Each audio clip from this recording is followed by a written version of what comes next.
Well, this isn't so bad. What the f are you doing? What? Oh, hi?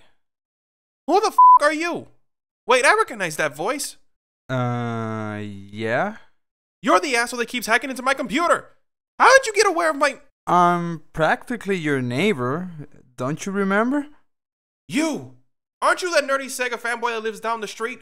Dude, no need for a trip down memory lane.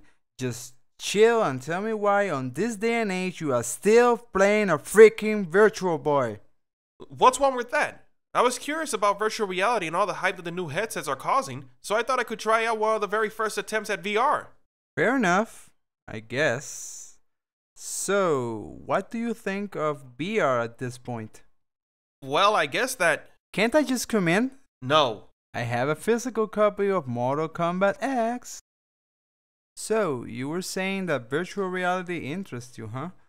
Aren't you gonna let me play Mortal Kombat X? Well, when we are done discussing VR, I would lend it to you. Wait, did you say lend? It's an overly nostalgic 90s gaming moment! Lending games to friends was a common practice until 2006 with the advent of online gaming and digital media on video games. Well, you haven't answered my question yet. Well, I am trying previous attempts at VR so I can better fathom what new stuff like the Oculus Rift and Project Morpheus will do. Yeah, they look cool, but I'm not holding my breath for anything VR related. You're a pessimist, aren't you? Well, since the very beginning, virtual reality stuff has been thrown at gamers in different forms, such as visual, haptic feedback, or motion controls, all of them promising a revolution, yet they all fell short. Like the Virtual Boy. It's a little more than that. VR is not only what you see through a headset. Sometimes they try to bring realism to games in the form of motion controls and peripherals that simulate the real thing. It's like Steel Battalion and its cockpit control panel, which was awesome. So not everything was crap back then? Nope, but there was a lot of crappy stuff in the past. Other than the infamous Power Glove, we had all sorts of strange peripherals that promised to bring realism to games in different forms.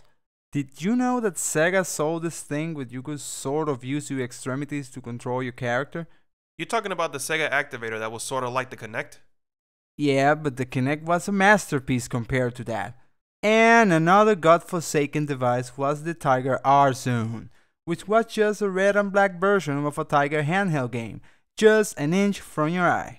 Okay, so those were crap, but things got better with the Wii, the Kinect, and the PlayStation Move. Yeah, but motion controls aren't really that revolutionary unless you use them. What do you mean? The Wii was all about gimmicky gestures and waggles. The Kinect never delivered anything that Microsoft promised and was limited to dancing and party games. And last but not least, the PlayStation Move was using projects that were not that interesting. These are some of the things that virtual reality and pseudo-realistic gaming needs to have. Number 1.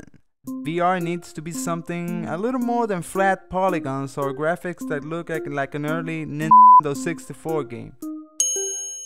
Number 2.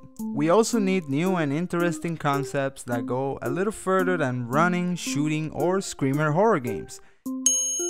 And finally, number 3. Limited casual games. We don't need them to keep committing the same mistakes they did in the past. If you have the tech, then use it on real games. The average casual gamer would not shell out $500 or more on this kind of technology, so they need to forget about them and focus on the people that will bring them profit. Okay, so that is VR, but what about augmented reality? Well man, I really like the augmented reality concept, but unless you have a shitload of sensors around your house or building, it could be very limited for action-oriented games. Transforming your own house into a battlefield will not work when your worst enemy is not the one shooting at you but your own furniture. But hey, everything doesn't have to be bad with augmented reality. Can you imagine a theme park where as you enter you put some AR glasses and play out a story all by yourself? It would be even more awesome if you could see other people there as characters and not their real identities. That, my friend, would be like playing an MMORPG with your own body. We just need good games, immersive experiences, and gameplay that will motivate us to put a headset or special glasses on our heads. Yeah, that is really deep philosophical. Now can I play Mortal Kombat? Here you go, man. A promise is a promise, I guess. Finally! I'm gonna play this game.